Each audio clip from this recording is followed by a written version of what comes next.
రోషం పౌరుషం, తొడగొట్టడం, మీసం మెలేయడం, పర్సెంటా 1% బుల్లెట్ దిగిందా లేదా, ఓడిపోతే రాజకీయ సన్యాసం చేస్తా, సవాల్ విసిరాడు కానీ ఎవరూ స్వీకరించలేదు, పట్టావు జల్లెడు బట్టి వెతికినా ఇంత గుండె ధైర్యం ఉండేవాడు ఎక్కడా దొరకడం. ఈ మాటలు వింటే మీకంటనే గుర్తుకు రావాలి వైఎస్ఆర్సీపీ ఓటమిలో కీలక పాత్ర వహించినటువంటి betting Bangaraju Anil Kumar Yadav press meet పెట్టాడు. ఒకసారి చూద్దాం.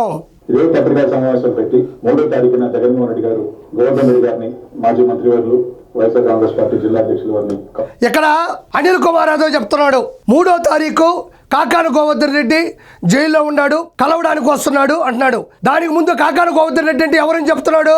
మాజీ మంత్రివర్యులు జిల్లా అధ్యక్షులని చెప్తున్నాడు. అది కాదు చెప్పాల్సింది అనిల్ కుమార్ యాదవ్.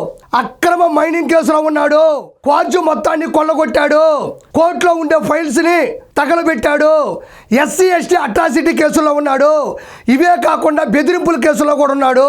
ఇది కేర్ ఆఫ్ అడ్రస్ కాకాన గోవర్ధన్ రెడ్డి అని చెప్పాలి. జిల్లా అధ్యక్షుడు, మాజీ శాసనసభ్యులు, మాజీ మంత్రివర్యులని కాదు. అది చెప్పు ఫస్ట్.